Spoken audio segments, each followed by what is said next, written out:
на этом направлении. Вместе с тем мы договаривались, что по мере развития ситуации будем принимать дополнительные шаги. В этой связи считаю, что в перечень наиболее пострадавших отраслей, а это, напомню, предприятия малого и среднего бизнеса в сфере общественного питания, туризма, гостиничного дела, следует добавить и малые и средние компании, которые ведут торговлю непродовольственными товарами. У них также хватает сейчас проблем. И главное, прошу включить в программу поддержки экономики и бизнеса следующие системные, подчеркну, согласованные со всеми ведомствами решения. Первое. Предлагаю предоставить малым и средним компаниям пострадавших отраслей, подчеркну, дополнительно к уже принятым мерам поддержки, прямую безвозмездную финансовую помощь со стороны государства. Эти средства предприятия смогут направить на решение текущих, самых неотложных задач, в том числе на выплату зарплат, на сохранение уровня оплаты труда своих сотрудников в апреле и мае. Объем поддержки для конкретной компании будет рассчитываться с учетом общей численности ее работников по состоянию на 1 апреля текущего года, исходя из суммы в 12 130 рублей на одного сотрудника в месяц. Обращение за такой помощью должно быть простым и удобным для бизнеса, с возможностью дистанционной подачи заявки, без очередей и спешки. Поэтому прошу правительство предусмотреть, что направить такую заявку можно было бы в течение месяца, начиная с 1 мая.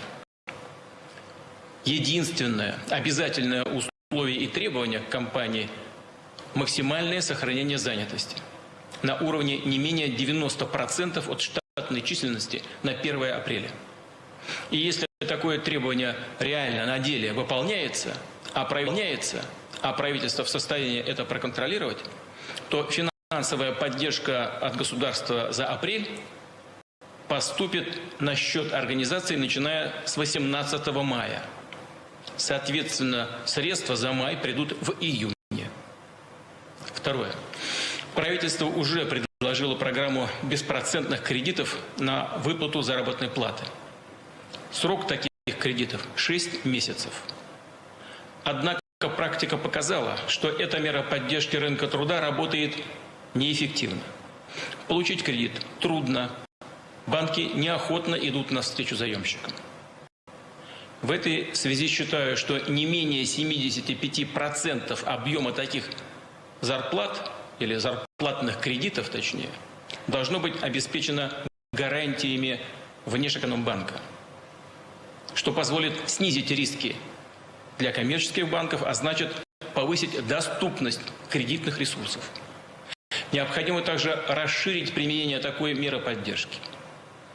Дать возможность пользоваться этими кредитами средним и крупным предприятиям в пострадавших секторах экономики.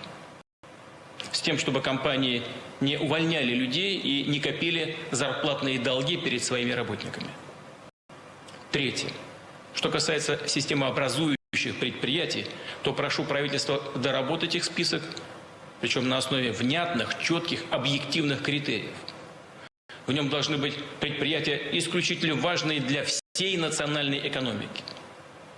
Для этих компаний проект решения правительства уже вошло более 1000 именно крупных предприятий, составляющих основу экономики страны. Предлагают также предусмотреть новый специальный кредитный продукт. Речь о льготных кредитах на пополнение оборотных средств. А это те средства, которые необходимы предприятиям для закупки сырья и комплектующих, для выплаты авансов поставщикам. Такая поддержка даст возможность сохранить ритмичную работу не только самим системообразующим предприятиям, но и их партнерам. То есть мы поддержим занятость и выплаты зарплат сотрудникам по всей кооперационной цепочке. Ставка по таким кредитам будет субсидироваться государством в размере ключевой ставки Банка России. То есть реальная стоимость кредита для предприятия сегодня будет на 6% ниже относительно нынешней рыночной ставки. Кроме того, половина кредита будет обеспечена госгарантиями Министерства финансов России, что также даст дополнительные стимулы банкам выдавать такие кредиты, минимизируя риски для банковской системы. Четвертое. Уже говорил о необходимости дополнительной финансовой помощи регионам. Их доходы сейчас по разным причинам просели. А ведь на регионы, на региональный уровень, где разворачивается большая работа по поддержке экономики и граждан, приходится большая нагрузка. И у субъекта федерации должны быть для этого необходимые ресурсы. Поэтому предлагаю дополнительно направить 200 миллиардов рублей на обеспечение устойчивости и сбалансированности региональных бюджетов.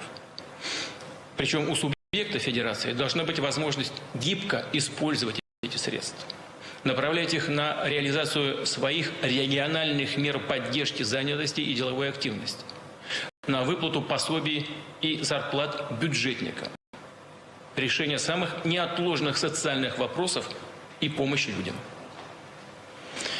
Уважаемые коллеги, вновь повторю, ситуация динамично меняется. Прошу правительство вместе с регионами, деловыми объединениями постоянно оценивать эффективность и достаточность принимаемых мер. Очевидно, что Очевидно, что потребуются и новые решения, причем как по экономике в целом, так и по отдельным отраслям. Такие решения нужно готовить уже сейчас, консолидировать необходимые ресурсы. Мы много раз уже на эту тему с вами говорили. На прошлой неделе, вы знаете, мы рассмотрели ситуацию в оборонно-промышленном комплексе и ракетно-космической отрасли. Завтра посвятим отдельное совещание положению дел в строительной индустрии. В ближайшее время обсудим меры поддержки автопрома и сельского хозяйства, ЖКХ, легкой промышленности, авиастроения, других отраслей. Мы знаем, с серьезными трудностями сталкивается сейчас сектор авиаперевозок. В качестве экстренной, неотложной меры считаю необходимым направить на поддержку авиационных компаний более 23 миллиардов рублей. В том числе эти средства пойдут на лизинг авиационной техники, на пополнение оборотных средств, на выплаты заработных плат, оплату стоянки воздушных судов. В целом, по каждому из базовых опорных секторов экономики прошу оперативно проработать и представить конкретный план действий, в том числе по поддержке программ импортозамещения в промышленности. Давайте перейдем к повестке дня, но сначала несколько оперативных вопросов. Первое. Просил бы Новака Александра Валентиновича, министра энергетики, доложить об итогах переговоров сделки ОПЕК+ и встречи министров. Доложить об итогах переговоров сделки ОПЕК+ и встречи министров энергетики 20. Пожалуйста, Александр Валентинович. Спасибо, уважаемый Владимир Владимирович, уважаемые коллеги. Хотел бы сказать, что резкое распространение пандемии и решительные меры стран по борьбе с распространением коронавируса привело тоже к резкому замедлению экономической активности и, соответственно, к уменьшению мобильности населения. Следствием этого стало значительное падение спроса на нефть и нефтепродукты в мире, и это потребовало, в свою очередь, необходимость принятия срочных и соразмерных мер по сокращению предложения на рынке в целях стабилизации мирового нефтяного рынка, а также недопущения затоваривания и, по сути, коллапса мировой нефтяной индустрии. С учетом падения спроса текущий переизбыток нефти оценивается сегодня от 15 до 20 миллионов баррелей в сутки. А снижение спроса по итогам года может составить в среднем около 8 миллионов баррелей в сутки, или это составляет почти 8% мирового рынка нефти. При этом доступные мощности хранения нефти в мире могут быть заполнены в течение ближайших 4-5 недель. Уважаемый Владимир Владимирович, по вашему поручению была проведена работа по обсуждению со странами-производителями нефти возможных мер по скоординированному снижению предложения на рынке. В результате достаточно непростых дискуссий и обсуждений 23 страны, в том числе и Россия договорились о совместных действиях о добровольном ограничении добычи в течение 2 лет. Позвольте поблагодарить вас, уважаемый Владимир Владимирович, за ваше личное участие в серии переговоров с высшим руководством Саудовской Аравии и Соединенных Штатов Америки. Это позволило преодолеть разногласия между некоторыми участниками соглашения и достичь необходимого компромисса. И я также хотел передать слова министра участников переговоров, которые просили также передать слова благодарности вам за лидерство и ведущую роль России в заключении соглашения. Что касается параметров сделки, в соответствии с достигнутыми договоренностями, сокращение добычи в мае-июне этого года составит суммарно 9,7 миллиона баррелей в сутки. Это почти 10% от мировой добычи. Далее добыча будет постепенно восстанавливаться. С июля по декабрь 2020 года сокращение составит 7,7 миллионов баррелей в сутки, а с января 2021 года по апрель 2022 года 5,7 миллионов баррелей в сутки. При этом будет постоянно проводиться мониторинг для оценки ситуации на рынке с возможностью корректировки параметров сделки. Хотел бы также подчеркнуть, что помимо стран ОПЕК+, которые участвовали в соглашении, еще около 10 стран заявили готовность своими действиями оказывать поддержку усилиям по балансировке мирового рынка. На прошлой неделе в пятницу прошла встреча министров энергетики стран «двадцатки», где участвовали все министры и почти все производители, в том числе такие как США, Канада, Норвегия, Бразилия, отметили солидарность с усилиями ОПЕК+, и о собственном снижении добычи. Таким образом, в общей сложности в первые месяцы соглашения страны-производители могут снизить суточную добычу нефти примерно на 15-20 миллионов баррелей в сутки. Это позволит нивелировать последствия от снижения спроса, вызванные пандемией нового коронавируса, стабилизировать мировые рынки, избежать затоваривания хранилищ и резкой волатильности нефтяных котировок. Также это позволит повысить финансовую устойчивость нефтяной отрасли и мировой экономики в целом. Текущие параметры договоренности в полной мере отвечают интересам России с точки зрения эффекта для российской экономики и бюджета. Уважаемый Владимир Владимирович, позвольте также доложить, что позавчера в режиме видеоконференц-связи было проведено совещание с нашими ведущими нефтедобывающими компаниями. Руководители российских нефтяных компаний полностью поддержали параметры новой сделки и отметили, что рынку сегодня требуются решительные меры для достижения баланса. Несмотря на текущую ситуацию, достаточно сложную на рынке, компании топливно-энергетического комплекса продолжают свою работу по обеспечению внутреннего рынка в полном объеме нефтью и нефтепродуктами. Минэнерго и правительство Российской Федерации продолжат постоянный мониторинг исполнения договоренности, а также конъюнктуры мирового нефтяного рынка. Спасибо. Важно действительно, чтобы все исполняли эти достигнутые договоренности. Конечно, нужно быть в постоянном контакте со всеми коллегами, в основном, конечно, и главным образом с ведущими игроками. Вам спасибо, Александр Валентинович. Я видел, как вы работали по этому направлению. Вам, всем вашим коллегам, это общий результат. Спасибо большое. Антон Олегович, о ситуации на рынке труда, пожалуйста, несколько слов. Спасибо. Уважаемый Владимир Владимирович, уважаемые коллеги, сейчас в Российской Федерации зарегистрировано 735 тысяч безработных, и с начала года их количество увеличилось на 44 тысячи человек. Годом ранее в это же время в центрах занятости было зарегистрировано 813 тысяч человек, поэтому сведения об официально регистрируемой безработице характеризуют ситуацию на рынке труда без учета особенностей нерабочих дней. Для того, чтобы иметь объективную картину происходящего в сфере занятости, мы на сегодняшний день организовали ежедневный онлайн-мониторинг. Сервис сбора данных развернут на портале «Работа в России». Мониторинг учитывает количество граждан, переведенных в режим неполной занятости, переведенных на удаленную работу, а также планы организации по сокращению работников. К сервису уже подключено почти 100 тысяч организаций, и численность персонала в этих организациях превышает 12 миллионов человек.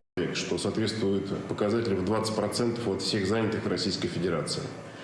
Теперь организации в режиме реального времени предоставляют сведения о кадровой ситуации, а поступающие данные агрегируются в разрезе регионов, отраслей, системообразующих предприятий. По данным оперативного мониторинга мы видим, что все больше предприятий активно используют инструмент удаленной занятости, и сейчас порядка 7,5% занятых граждан работают именно в таком режиме. Для работающих граждан старше 65 лет с начала апреля введен упрощенный порядок оформления больничных листов именно в целях обеспечения их самоизоляции. Все необходимые для этого сведения Фонд социального страхования получает от работодателей напрямую, без участия самого человека. Больничный лист оформляется дистанционно сразу же на 2 недели, а гражданин получает денежные средства напрямую, не дожидаясь даже закрытия больничного листа. Такой возможностью на сегодняшний день уже воспользовались более 530 тысяч наших граждан. В течение нерабочих дней поступает много вопросов от работодателей и работников по применению норм трудового законодательства. Для оперативных консультаций мы развернули на онлайн-платформе, на портале онлайн-инспекция.рф сервис по консультированию. Также работает круглосуточный колл-центр. На сегодняшний день услугами по консультации воспользуются более 70 тысяч граждан. Для граждан, которые в текущей ситуации теряют работу, введены дополнительные меры поддержки. Увеличен максимальный размер пособия по безработице. Ранее он составлял 8 тысяч рублей. Сейчас этот размер увеличен до уровня прожиточного минимума и составляет 12 130 рублей. Для граждан, потерявших работу после 1 марта и зарегистрированных в качестве безработных в центрах занятости, в течение первых 3 месяцев, апреля, мая и июня, будет выплачиваться максимальный размер пособия, а также безработные граждане, воспитывающие детей, получат дополнительно по 3000 рублей ежемесячно на каждого несовершеннолетнего ребенка. Введен дистанционный порядок регистрации граждан в качестве безработных. С помощью этого инструмента уже подано более 180 тысяч заявлений со стороны наших граждан. Для этого достаточно на портале «Работа в России» заполнить только заявление и резюме гражданина. Никаких дополнительных справок не требуется. Остальные сведения будут получены посредством электронного взаимодействия, межведомственного электронного взаимодействия. Для того, чтобы люди, оставшиеся без работы, могли пользоваться мерами социальной поддержки, изменяются принципы расчета среднедушевого дохода. Из доходов семьи, в составе которой на сегодняшний день есть безработный, исключаются доходы от трудовой деятельности, полученные им за прошлый период. Такая методика будет действовать до конца года и применяться при назначении ежемесячных выплат на детей в возрасте от 3 до 7 лет, выплат в связи с рождением 1-го, 2-го ребенка, государственной социальной помощи, субсидий на оплату жилищно-коммунальных услуг. Владимир Владимирович, хочу отметить, что все вводимые дополнительные меры поддержки, они востребованы гражданами, их порядок максимально упрощен. Например, за назначением ежемесячной выплаты в размере 5000 рублей на каждого ребенка в возрасте до 3 лет у нас уже сейчас, на данный момент, обратилось более 1 миллиона семей, имеющих право на материнский капитал. У меня все, спасибо. Антон Олегович, а как работает ваша круглосуточная линия, горячая линия Роструда?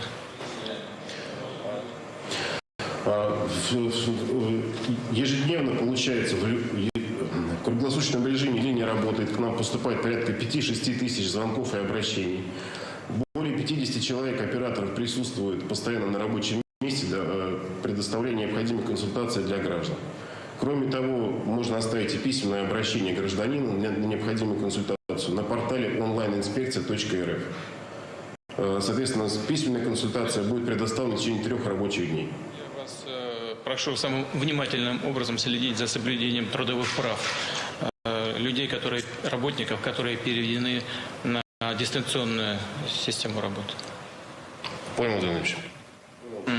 Спасибо. Пожалуйста, Силуанов Антон Германович о выплатах, дополнительных выплатах медицинским работникам, о кредитных каникулах для граждан. Как организована эта работа? Добрый день, Владимир Владимирович. Добрый день, коллеги. Сначала о кредитных каникулах. 3 апреля принят федеральный закон, и в этот же день принято постановление правительства Российской Федерации о предоставлении кредитных каникул для граждан, индивидуальных предпринимателей, субъектов малого и среднего предпринимательства. По следующим размерам. По потребительским кредитам физическим лицам и индивидуальным предпринимателям, соответственно, 250 и 300 тысяч. По кредитным картам, по кредитам кредитных карт 100 тысяч. По автокредитам 600 тысяч. А по ипотечным кредитам изначально принят размер 1,5 миллиона рублей, предельная сумма по кредитным каникулам. Тем не менее, в соответствии с вашим поручением были проведены дополнительные консультации с Центральным банком, банковским сообществом о том, чтобы увеличить эти пороговые значения по ипотечным кредитам. И в соответствии с принятыми правительством Российской Федерации 10 апреля текущего года решениями увеличен потолок по ипотечным кредитам. А именно, 2 миллиона рублей установлен потолок для всех регионов Российской Федерации. Напомню, что в прошлом году средний объем выданных ипотечных кредитов составлял 1,5 миллиона рублей. 3,5 миллиона рублей для Московской области, Санкт-Петербурга и Дальневосточного федерального округа. И для Москвы установлен отдельный повышенный уровень каникул по ипотеке в размере до 4,5 миллиона рублей. Таким образом, это решение охватывает практически полностью всю ипотеку по стандартному жилью. Кроме того, коммерческие банки стали запускать собственные программы по реструктуризации в дополнение к государственной программе, чтобы идти навстречу гражданам, попавшим в сложную жизненную ситуацию. В течение первой недели только в 2 банка, Сберегательный банк и Внешторгбанк, поступило более 60 тысяч заявлений о предоставлении каникул, из которых 70% было подано с использованием дистанционных каналов.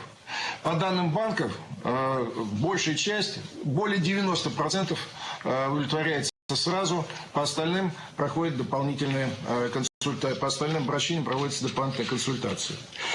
Второй вопрос, который вы задали, это вопрос о стимулирующих выплатах. Да, Антон Георгиевич, там достаточно все просто по второму вопросу.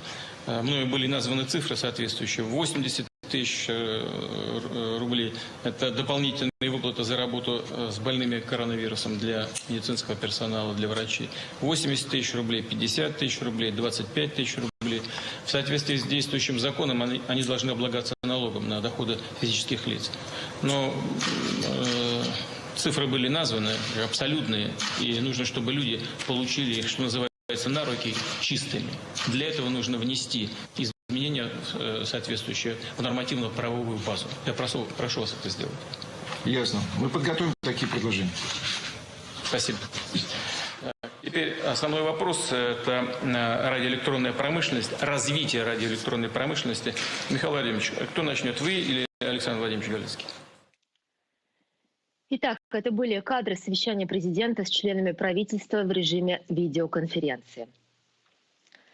Ну, мы продолжим. В Крыму задержана группа украинских разведчиков. По данным ФСБ, они вербовали россиян, а также пытались организовать теракты и похитить сведения, содержащие гостайну. Отмечается, что деятельность группы была организована и курировалась начальником подразделения украинской военной разведки полковником Олегом Ахмедовым. В отношении задержанных возбуждены уголовные дела о государственной измене и